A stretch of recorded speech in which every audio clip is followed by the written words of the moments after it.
محنت ہے اکیڈمی کے متعلق، جس طرح یہ انہوں نے کام کیا ہے، میرے خیال میں وہ ہم سب کے لیے باعث فخر بھی ہے، اور میں سمجھتی ہوں کہ اس کے ساتھ ساتھ اس اکیڈمی کے لیے ہمیں اور بھی کچھ کرنے کی ضرورت ہے کہ ہم یہ بڑے اچھے فنکشنز ہوئے ہیں پچھلے سالوں میں، لیکن میں پھر یہ کہتی ہوں کہ ہمیں اس کے ساتھ ساتھ کچھ فلاحی کام کرنے چاہیے جس سے کسی کا کوئی بھلا بھی ہو۔ میں تو ان الفاظ کے ساتھ میں زیادہ ٹائم نہیں لینا چاہتی کیونکہ کافی ٹائم ہو گیا، تو میں آپ سے شکریہ کے ساتھ اجازت چاہتی ہوں۔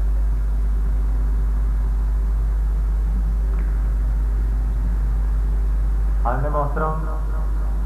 ادب اور سماج کا جو رشتہ ہے اس سے آپ بخوبی واقف ہیں، یعنی اس کی جو جڑت ہے اپنے معاشرے کے ساتھ ادب کی، وہ ظاہر اس سے الگ ہو کے کوئی ہوا میں معلق رہ کے کام نہیں کرتا، اپنے گرد و پیش ہی سے وہ سب کچھ ثبت کرتا ہے اور اس کو پھر اپنے شعروں کے ذریعے، افسانوں کے ذریعے، ناول کے ذریعے یا جو بھی وہ لکھتا ہے یا پڑھتا ہے یا فن پیش کرتا ہے یا سیاست کی طرح اپنی آواز کے ذریعے، گلوکاری کے ذریعے وہ دوسروں تک پہنچاتا ہے، وطن کے نغمے گاتا ہے، انسانیت کی محبت کا دم بھرتا ہے۔ محترمہ نجرت نعیم صاحبہ نے جس خوبصورتی کے ساتھ اہل قلم کی توجہ مبذول کروائی ہے کہ وہ اپنے سماج کی طرف دیکھیں، صرف اشاروں کی حد تک یا لفظوں کی حد تک، آواز کی حد تک محدود نہ رہیں، بلکہ دوسروں کے کام آنے اور دوسروں کی زندگی سنوارنے کے لیے، دوسروں کو ساتھ شیئر کرنے کے لیے، دوسروں کے دکھ سکھ میں شریک ہونے کے لیے اپنے آپ کو تیار کریں اور اپنے شعروں کے لیے دوسروں کو بھی اس کے لیے راغب کریں۔ ہم ان کے ممنون ہیں کہ انہوں نے اتنی اچھی باتیں کی، اتنی اچھی تجاویز دی اور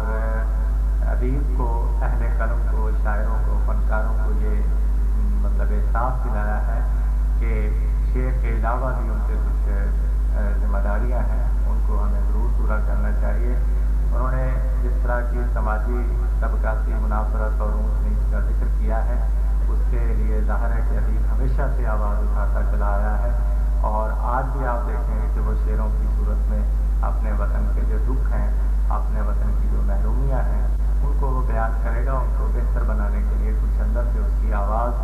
آپ سنیں گے، وہ آپ محسوس کریں گے۔ اب تنظیموں کے حوالے سے محترمہ نے بات کی ہے، تو تنظیمیں ظاہر ہے کوئی فرد واحد کا نام نہیں ہوا کرتی، تنظیمیں افراد کے اجتماع کا نام ہے، لیکن ایک ہستی، ایک شخصیت ایسی ضرور ان میں ہوا کرتی ہے جو اس سرکار کا مرکزی نقطہ ہوتی ہے۔ ہمارے مولانا غلام رسول اکیڈمی کا جو سب سے مرکزی رہنما ہے، بانی ہے، وہ یقیناً آپ کے سامنے جلوہ فرما ہے اور بڑے ہی محترم ہمارے لیے ہیں کہ جس کے نام پہ یہ اکیڈمی قائم کی گئی ہے وہ ان کی اولاد ہے، اس لیے وہ جس درد مندی کے ساتھ، جس رشتے کے اٹیچمنٹ کے ساتھ وہ اس